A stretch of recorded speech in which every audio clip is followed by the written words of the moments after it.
Dark Avengers के last episode के अंदर हमने देखा था कि किस तरह से सेंट्री जो है अपने एक नर्वस ब्रेकडाउन के जरिए गुजर रहा है, और वहीं पे हमने साथ में ये भी देखा था कि उसकी वाइफ लिंडी जो होती है वो सेंट्री को जान से मारने की कोशिश करती है, और वहाँ पे सेंट्री मर जाता है लेकिन वो दोबारा जिंदा होता है। और जब वो दोबारा जिंदा होता है तो उसकी पूरी की पूरी बॉडी के ऊपर कब्जा जो है वो वॉइड कर चुका होता है। और वहाँ पे हमें लिंडी जो है सेंट्री का जो एक ओरिजिनल ओरिजिन भी बता दी कि किस तरह से वो एक चर्सी हुआ करता था, वो ड्रग्स के नशे ढूंढ रहा था और उसके चक्कर में उसको वो सिरम मिला था। लेकिन हम देखते हैं कि सेंट्री जब दोबारा अर्थ पर आकर लौटता है तो वो वॉइड की सूरत में लौटता है और आसमान के ऊपर अंधेरा छा चुका होता है। अब आगे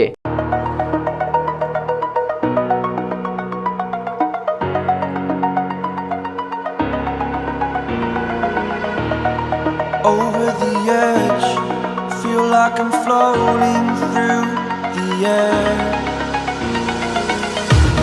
The pain I felt is paid for, all is said and done. Oh, I am restricted, fixed upon the web. I need to kick the habit that my mind is breathing in. Break out, I've got to see. Spent all my life holding all of it closely. I played it innocent, a feel of discontent. I'm finally facing it all, fearless.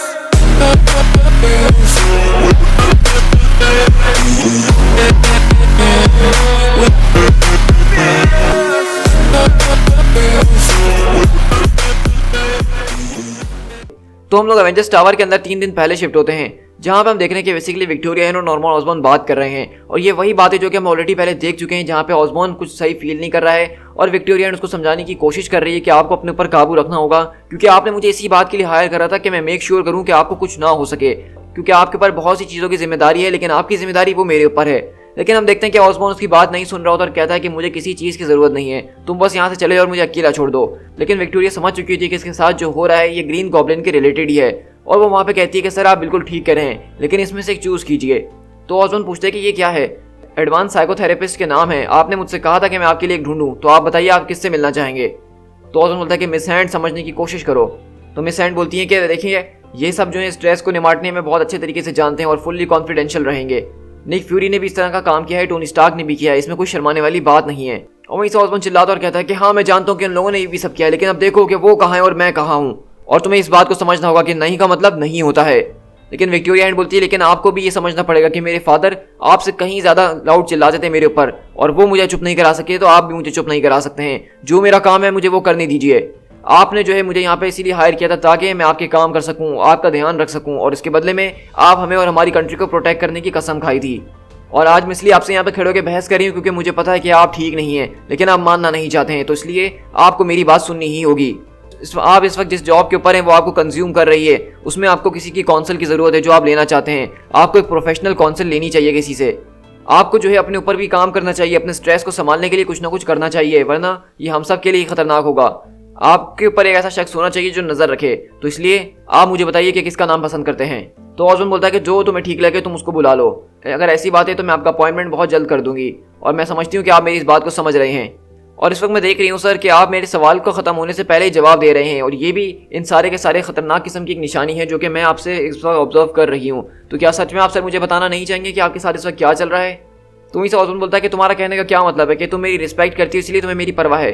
तो कहती है कि नहीं नहीं, मैं सिर्फ इस बात से टेरिफाइड हूँ, मुझे ऐसा लग रहा है कि आप शायद आहिस्ता आहिस्ता करते ग्रीन गॉब्लिन बनते जा रहे हैं, और मुझे लग रहा है कि आपका रियलिटी के ऊपर से ग्रिप बस छूटने ही वाली है और ये चीज़ें और भी ज़्यादा खतरनाक हो सकती हैं। तो आप अपने आप को बहुत ज़्यादा पुश हार्ड कर रहे हैं, इसलिए आपको थोड़ी देर के लिए रुकना होगा और अपने बारे में सोचना होगा। मैं आपके साथ ये सब करना नहीं चाहती हूँ। मैं चाहती हूँ कि नॉर्मन ऑसबॉर्न हम सबको लीड करे। मैं चाहती हूँ नॉर्मन ऑसबॉर्न हमारी कंट्री को एक ऐसी जगह पे ले जाए जहाँ पे दुनिया हमें देखती रह जाए और वहाँ पे किसी को किसी चीज़ का डर ना हो। आपने अब तक बहुत ज़्यादा अमेजिंग चीज़ें कर ली हैं और आपने इस वक्त अपने आप को एक ऐसी टेरिबल पोजीशन के अंदर फंसा दिया जहाँ पे हर चीज़ आपके कंधों के ऊपर है। इस सब के बीच आप बहुत सारी चीज़ों से गुजरे हैं, खासकर जो लास्ट हमारा इनकाउंटर हुआ था मॉलिक्यूल मैन के साथ, तो उसमें आपने सच में बहुत कुछ गंवाया है अपना। ज़रा ये देखिए स्क्रीन के ऊपर अपने मूनस्टोन और बुलजाई को, मेरा मतलब मिस मार्वल और हॉकाई को, कि ये किस तरह के गलत काम यहाँ पे कर रहे हैं। तो ऑसबॉर्न बोलता है कि ये यहाँ पे इस वक्त अभी लाइव है।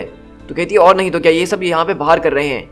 तो वहीं पे ऑसबॉर्न बोलता है कि लेकिन तुम्हें कैसे पता कि ये लाइव है। तो कहती है क्योंकि सर इसको हम स्क्रीन पे देख रहे हैं। तो ऑसबॉर्न बोलता है क्या मतलब, तुमने उनके बेडरूम के अंदर भी कैमराज लगाए हुए हैं। तो ऑसबॉर्न तो वो कहती है कि नहीं सर, ये इनका बेडरूम नहीं, ये एवेंजर्स टावर का मीटिंग रूम है जहाँ पे ये लोग ऐसी हरकतें कर रहे हैं। और हम यहाँ पे देख रहे होते हैं कि हॉकर और मिस मार्वल जो हैं यहाँ पे भाई फुल गपागप में लगे हुए होते हैं। और कहती है विक्टोरिया स्टोन कि जी बिल्कुल सर, ये इस वक्त हमारे असाइंड हैमर एजेंट्स के सामने हो रहा है ये सब, और मुझे इस बात पे बिलीव नहीं हो रहा कि ये लोग इतने बेशरम कैसे हो सकते हैं। ये एक एक्ट ऑफ एग्रेशन है आपके खिलाफ सर। वो आपको दिखाना चाहते हैं कि वो आपकी इज्जत नहीं करते हैं। मूनस्टोन मुझे लगता है कि टीम मेंबर्स के एक एक करके दिमाग में घुसने की कोशिश कर रही है, वो आपसे उनको अलग करना चाहती है। उसने ऑलरेडी जो है नोवार को डरा के यहाँ से भगा दिया और वो अब तक वापसी लौट के नहीं आया है। तो ऑसबॉर्न बोलता है कि हम उसको जल्द ही ढूंढ लेंगे। तो कहती है हाँ वो तो हम ढूंढ ही लेंगे, लेकिन अभी के लिए अगर इस एग्रेशन को हमने ऐसे ही जाने दिया तो आपकी टीम आपसे खिलाफ हो सकती है और आप किसी बहुत बड़ी मुश्किल में भी फंस सकते हैं। तो इस तरह वहीं पे हम देखते हैं कि विक्टोरिया समझाती है कि हमें ये सब रोकना होगा, ये टीम आपके खिलाफ जाने वाली है। तो नॉर्मन ऑसबॉर्न बोलता है कि तुम जो हो इस मामले को जैसा चाहे अपनी तरफ से सूटेबल समझो, इससे निमट लो, और तुम्हें किसी भी चीज़ की ज़रूरत पड़े तो तुम उसको कर लेना, मुझसे पूछने की कोई ज़रूरत नहीं है। तो विक्टोरिया बोलती है कि सर मेरे पास आपकी फुल अथॉरिटी है। तो ऑसबॉर्न बोलता है कि तुम्हारे पास हमेशा ऐसी थी। तो विक्टोरिया बोलती है कि थैंक यू सर। तो वहीं से वो बोलता है कि विक्टोरिया, तो कहती है यस सर।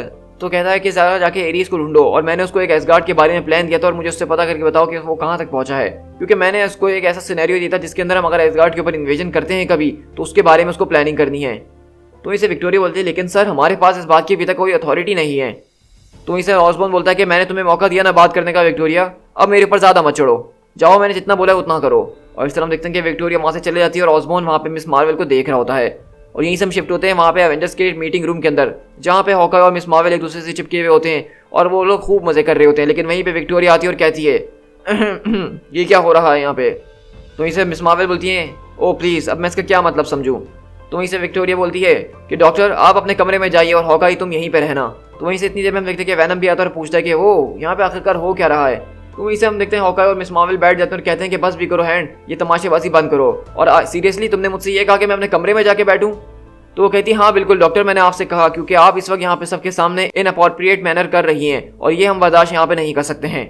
लेकिन यहीं पे हम देखते हैं कि मूनस्टोन को गुस्सा आता है और वो कहती है कि सिस्टर क्या तुम इस वक्त मेरे मुंह पे एक गन लेके खड़ी हुई हो, क्या तुम इतनी ज़्यादा डम हो। लेकिन हम देखते हैं कि अगले पल वहाँ पे विक्टोरिया वो गन उसके ऊपर चला देती है, जिससे मूनस्टोन को एक जोरदार झटका लगता है और वो तड़पने लग जाती है।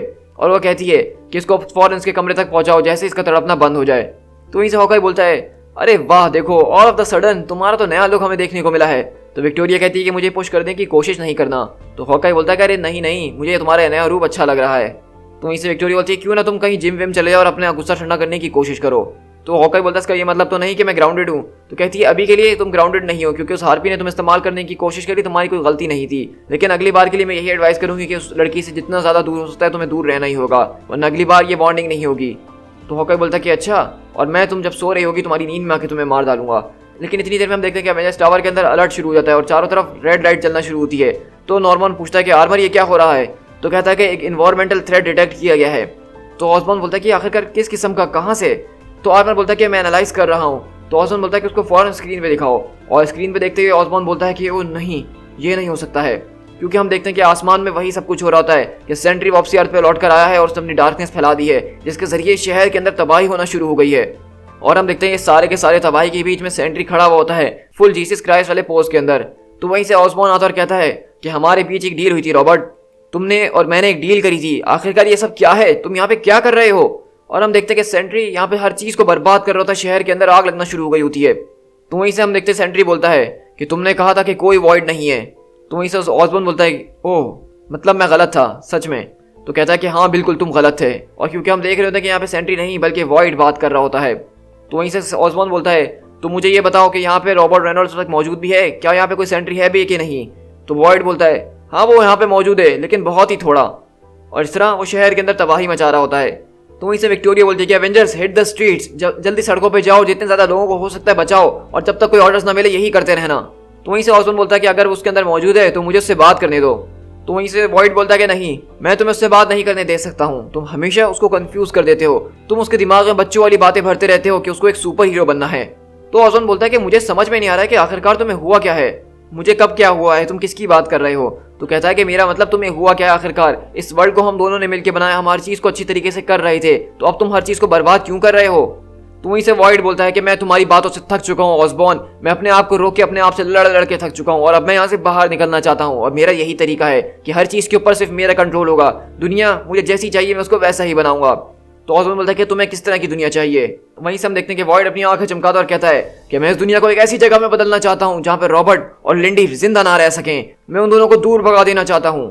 तो वहीं से ऑसबॉर्न बोलता है कि लिंडी।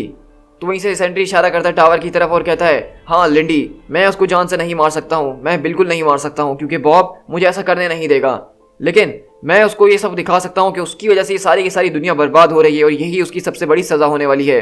तो वहीं से ऑसबॉर्न बोलता है तुम लिंडी की बात क्यों कर रहे हो, आखिरकार उसने तुमसे ऐसा क्या कह दिया जो तुम इतना गुस्से में आ गए हो। तो और इस तरह हम देख रहे हैं कि साथ में शहर जल रहा है और एवेंजर्स उसको बचाने की कोशिश कर रहे हैं, लेकिन वॉइड बोलता है अब से वो मेरी प्रॉब्लम नहीं है नॉर्मन। तो नॉर्मन बोलता है कि मेरे ख्याल से वो इस सब की वजह जरूर है, तो मुझे बताओ कि उसने तुम्हारे साथ क्या किया है। क्या तुम मेरी बात नहीं सुन रहे हो कि हमारे बीच एक डील हुई थी। तो वहीं से वॉइड बोलता है कि डील? क्या मैं तुम्हें किसी किस्म का कार सेल्समैन लगता हूँ जो तुमने मुझसे डील की थी। तो ऑसबॉर्न के पसीने छूट रहे होते और कहता है कि ये सब कुछ ठीक नहीं हो रहा है, तुम गलत कर रहे हो। तो वॉइड बोलता है कि हाँ मैं गलत कर रहा हूँ, तुम क्या कर सकते हो मेरा। तो वहीं से ऑसबॉर्न बोलता है कि ये सब कुछ भी नहीं है, ये तो कोई बच्चा भी कर सकता है। अगर तुम चीजों को बदलना चाहते हो, अगर तुम चाहते हो कि दुनिया तुम्हारे कंट्रोल में हो, तो तुम्हें मेरी बात सुननी ही होगी। मैं तुम्हें जैसा कह रहा हूँ तुम्हें वैसा करना होगा और ये दुनिया तुम्हें पूछने लग जाएगी, तुम्हें मानने लग जाएगी। लेकिन वहीं पे सेंट्री ऑसबॉर्न के पास आता है और कहता है कि नॉर्मन, मैं तुम्हें पसंद करता हूँ, मैं सच में तुम्हें पसंद करता हूँ, लेकिन तुम जो हो मुझे कहीं ना कहीं मैनिपुलेट करने की कोशिश कर रहे हो, मेरे फ्रेगाइल स्टेट को जो है अपने तौर पर इस्तेमाल करने की कोशिश कर रहे हो। तो वहीं से ऑसबॉर्न बोलता है कि मैं मैनिपुलेट कर रहा हूँ, आखिरकार मैं तुम जैसे शख्स को कैसे मैनिपुलेट कर सकता हूँ। तो वॉइड बोलता है कि मैंने तुमसे कहा कि तुम मुझे मैनिपुलेट करने की कोशिश कर रहे हो, मैंने ये नहीं कहा कि तुम मुझे कर रहे हो। तो वहीं से ऑसबॉर्न बोलता है कि अगर तुम अपनी लाइफ को कंट्रोल करना चाहते हो तो तुम्हें वो करना होगा जो मैं तुमसे कह रहा हूँ, लेकिन यहाँ पे तुम इस वक्त ये जो चीज कर रहे हो उसके जरिए तुम्हें कुछ भी नहीं मिलने वाला है, इसके जरिए इवेंचुअली तुम्हें कोई ना कोई आके यहाँ पे जरूर मार डालेगा। तो वॉइड बोलता है मुझे मार डालेगा नॉर्मन, आखिरकार इस दुनिया में ऐसा कौन सा शख्स है जो मुझे मार सकता है, तुम। तो ऑसबॉर्न बोलता है कि नहीं मैं नहीं, लेकिन रीड रिचर्ड मार सकता है, टोनी स्टार्क मार सकता है, विक्टर वॉन डूम मार सकता है। अगर तुम उनको इस बात पे फोर्स करोगे तो वो कोई ना कोई हल निकाल ही लेंगे तुम्हें जान से मारने का, वो कुछ ना कुछ कर लेंगे लेकिन तुम्हें जान से जरूर मार डालेंगे, क्योंकि तुम उनकी दुनिया के साथ छेड़छाड़ कर रहे हो और उनको उस दुनिया से बहुत प्यार है। और तुम भी इस बात को अच्छी तरीके से जानते हो कि अगर तुमने एक सेकंड और ये किया तो वो यहाँ पे पहुंच ही जाएंगे, और उसके बाद तुम जानते हो कि क्या होगा। क्या वाकई में तुम वो सब चाहते हो? क्या चाहते हो कि वो लोग यहाँ पे आके वो सब करें जो तुम नहीं चाहते हो? और इस तरह वॉइड ऑसबॉर्न को देख रहा होता है और ऑसबॉर्न सेंट्री को घूर घूर के देख रहा होता है। लेकिन अगली बार हम देखते हैं कि वॉइड इसकी बात समझ जाता है और वहां से अपना सारा कहर हटा देता है और बोलता है कि ठीक है मैंने तुम्हारी बात मान ली, लेकिन अब क्या। तो कहता है अगर आज के बाद तुमने ये दोबारा करने की कोशिश करी तो मैं तुम्हारा साथ नहीं दूंगा किसी भी चीज़ के अंदर। अगर तुमने ये करना बंद नहीं करा तो तुम्हें उन लोगों का मुकाबला खुद ही करना होगा और मैं तुम्हारी कोई मदद नहीं करूंगा। मैं तुमसे थोड़ी सी रिस्पेक्ट डिजर्व करता हूँ रॉबर्ट, मैंने तुम्हारी बहुत ही मदद करी है, आई रियली डू। लेकिन इन सब के बावजूद भी अगर तुम्हें मेरी किसी भी किस्म की ज़रूरत है तो तुम्हें मुझसे आके बात करनी है। अगर तुम किसी मसले में हो तो तुम्हें मुझे आके बताना है, चाहे वो किसी भी किस्म की कोई भी चीज़ क्यों ना हो। लाइक अ मैन हम लोग बात करेंगे उस बारे में, तुम मेरे दोस्त हो। तो वहीं से वॉइड बोलता है कि ठीक है अब मुझे क्या करना होगा बॉस। तो ऑसबॉर्न बोलता है कि आज रात जब मैं तुम्हें बुलाऊंगा तो मैं इस बात का वादा करता हूँ कि जो चीज़ मैं तुम्हें दिखाऊंगा उससे तुम्हें बहुत खुशी होगी। और इस तरह हम देखते हैं कि ऑसबॉर्न वहाँ पे टावर की तरफ पलट के देखता है जहाँ पे टावर के अंदर लिंडी खड़ी होती है और ऑसबॉर्न लिंडी को देख लेता है। और यहीं से हम रात के टाइम शिफ्ट होते हैं जहाँ पे हॉकाई अपने कमरे के अंदर बैठा हुआ अपने ब्लेड्स को तेज कर रहा होता है। तो वहीं से ऑसबॉर्न कमरे के अंदर घुसता है तो हॉकाई पूछता है आखिरकार ये सब चल क्या रहा था आज। तो ऑसबॉर्न बोलता है कि तुम्हें घबराने की कोई जरूरत नहीं हॉकाई, हर चीज़ हमारे कंट्रोल के अंदर है। तो बोलता है कि हाँ वो तो मुझे दिख ही रहा था कि किस तरह से कंट्रोल के अंदर है। तो ऑसबॉर्न बोलता है कि खड़े हो, मुझे तुमसे कोई काम है। और ऑसबॉर्न उसके कान में आके बोलता है क्या तुम्हें किसी का खून करने का दिल नहीं चाह रहा? क्या तुम यहाँ बैठे बैठे बोर नहीं हो रहे हो? तो वो बोलता है कि हाँ बिल्कुल, काफ़ी वक्त हो गया है। तो वहीं से ऑसबॉर्न बोलता है कि जब मैं तुम्हें सिग्नल दूंगा तो तुम्हें किसी चीज़ को टेक केयर करना है, तुम्हें किसी का काम निपटाना है। तो बुलजाई बोलता है कि अच्छा और वो कौन है? तो वहीं से ऑसबॉर्न बोलता है कि उसकी बीवी का। मतलब हम देख रहे हैं कि ऑसबॉर्न ने यहाँ पे बुलजाई को सेंट्री की बीवी की सुपारी दे दी है, क्योंकि वॉइड तो उसको मार नहीं सकता है क्योंकि बॉब उसको रोक लेगा। तो उसने जब ये प्रॉब्लम ऑसबॉर्न के साथ शेयर करी तो ऑसबॉर्न एक नंबर का कुत्ते का बच्चा हरामी है कि वो जो है बुलजाई से उसको मरवा रहा है। To be continued.